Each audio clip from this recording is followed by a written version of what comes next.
안녕하세요 여러분, 이두입니다. 이번엔 엠프제를 위한 책 추천 영상을 가지고 와봤는데요. 그냥 개인적으로 제가 이 유형을 좀 좋아해요. 캐릭터도 좀 상당히 듬직하게 생겼고 뭔가 친구하고 싶어지는 유형인데, 이 유형이 히어로가 많은 유형이라고 알고 있어가지고 이번엔 영웅 같은 인물들이 등장하는 소설들을 한번 소개해보도록 하겠습니다. 첫 번째는 크리스틴 한나의 나이팅게일입니다. 이 소설은 책도둑이랑 바람과 함께 사라지다를 섞은 듯한 느낌이에요. 이 책 시작은 1995년 미국에 살고 있는 한 할머니가 이사 때문에 짐 정리 중에 줄리엣 제르베즈라는 신분증을 발견하게 됩니다. 그러면서 이제 본격적인 이야기인 1940년대 프랑스에서 두 자매가 겪은 이야기가 시작되는데요. 주인공 비안느와 이사벨은 과거 엄마를 잃고 1차 대전에 참가한 뒤 어딘가 냉혹하게 변한 아빠에게 기숙학교로 버림받은 적이 있는데, 언니인 비안느는 앙투안이라는 남자랑 결혼해가지고 딸 소피를 얻습니다. 이제 비안느는 새로운 가족과 함께 프랑스 시골 마을인 카리브에서 도란도란 살고 있었는데, 전쟁이 이제 나버렸고 집배원인 앙투안 역시 전시 동원 통보를 받게 돼서 작별을 하게 됩니다. 한편 비안느의 동생인 이사벨은 기숙학교에서 이제 계속 문제만 일으키다가 학교에서도 포기를 해가지고 이제 파리에 있는 아빠에게 다시 되돌아가는데요. 아빠는 서점을 운영 중이었고 이사벨은 아빠를 도우면서 이 파리를 마음에 들어했지만, 역시 여기서도 전쟁으로 인해 아비규환이 되자 아빠는 언니가 있는 카리브로 가라고 이사벨을 보내버립니다. 그렇게 이제 이사벨은 피난민들에게 휩쓸리면서 처참한 여정을 할 때 가에탕이라는 범죄자를 만나게 되었고, 둘은 함께 언니 비안느네로 향하게 됩니다. 여기까지가 5장 정도의 내용이고요. 이 책은 약간 현관 로맨스도 있고 영웅 소설라서 그냥 저의 취향을 아주 다 버무린 그런 소설입니다. 그리고 다 읽으면 좀 짙은 여운도 좋고요. 추리 미스테리 장르가 아니라서 뭔가 예측하고 되짚고 이렇게 보지 않았고 그냥 별 생각 없이 읽다가 나름 소소한 충격도 받았는데요. 역시 비밀이 있는 여자는 매력 있다고 생각합니다. 이 책은 서로 다른 두 자매에 대한 이야기지만 두 자매 다 너무 멋있는 여자들입니다. 영웅이라는 게 저는 자신의 신념을 지키는 사람이 영웅이라고 생각하거든요. 가령 전쟁터에서 대부분의 사람이 본인 생존을 가장 우선하잖아요. 이 생존을 이루는 과정에서 어떤 수를 쓰든 살아남는다랑 자기 자신을 잃지 않고 살아남는다는 좀 천지 차이라고 생각합니다. 그리고 더 나아가 본인의 생존이 아닌 대의를 위한 희생을 마다하지 않았을 때 진정한 영웅이라고 생각하는데요. 이 책은 세계 2차 대전이 배경이어가지고 다소 무겁지만, 전쟁통에도 아이는 태어나는 것처럼 로맨스 부분에서 진짜 애틋하고 절절하고요. 역사 속에서 잘 다루어지지 않았던 전쟁 속 여성들에 대한 그 강인함과 포용력을 잘 보여준 소설입니다. 그 다음엔 저번 영상에 SF 입문용으로 마션을 소개했잖아요. 이번엔 앤디 위어의 역작인 프로젝트 헤일 메리입니다. 마션, 아르테미스, 프로젝트 헤일 메리가 앤디 위어의 우주 3부작인데, 저는 마션을 읽고 진짜 너무 좋아가지고 아르테미스를 읽고 두 번 다시 앤디 위어 소설은 안 읽겠다고 다짐한 사람이거든요. 약간 아르테미스는 저랑 안 맞았어요. 그냥 좀 별로 완전 기대치 이하 대실망을 해가지고 이 프로젝트 헤일 메리가 출간되었을 때 관심이 없었어요, 저는. 근데 이번 빌 게이츠가 작년 연말에 추천하는 도서 5권 해서 나온 게 이 책이었고, 그리고 평을 보면 다 재밌대요. 감동도 있고, 뭐 아르테미스를 읽고 실망한 사람들 다 극복된 것처럼 평들이 좋고 영화도 나오고 뭐 그러길래 그럼 다시 홈을 찾은 건가 싶어가지고 마션 정도 되는 거면 읽어봐야지 하고 이제 읽었거든요. 와, 아니에요. 마션 그 이상 진짜 대박 최고였습니다. 마션이 재미라면 프로젝트 헤일 메리는 재미라고 할 수 있습니다. 저처럼 아르테미스를 읽고 앤디 위어 하차한 사람들이 있다면 진짜 다시 이 프로젝트 헤일 메리는 먹고 가라고 하고 싶을 정도로 진짜 감동과 재미를 다 잡은 소설입니다.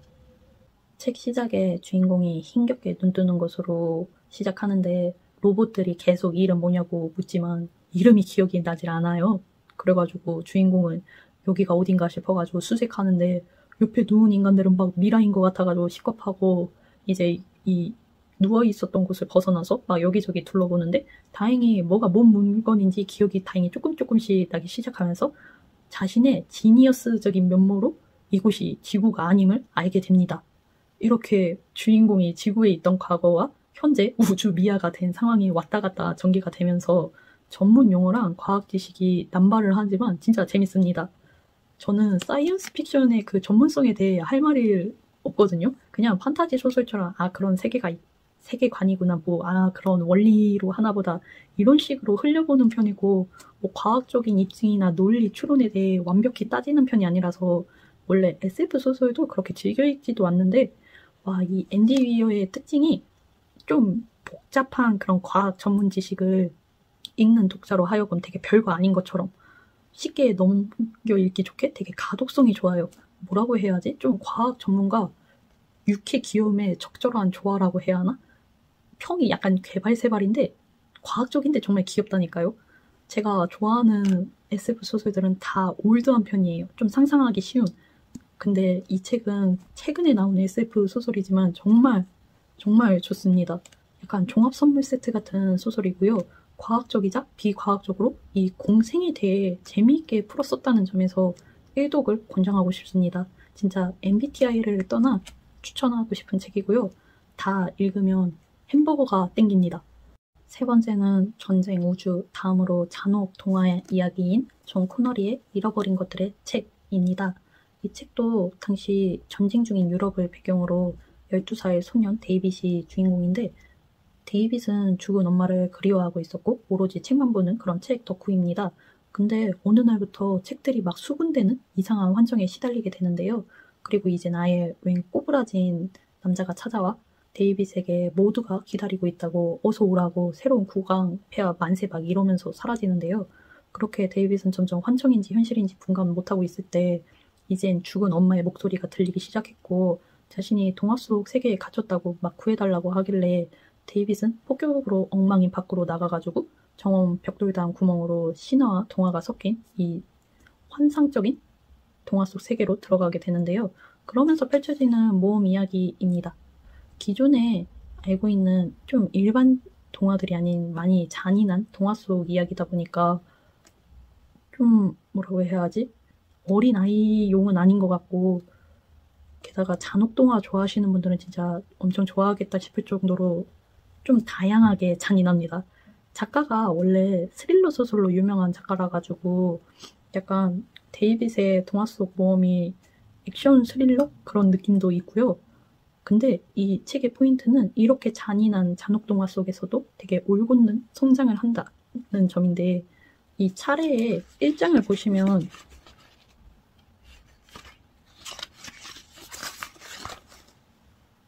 찾는 것과 잃은 것인데, 마지막 장은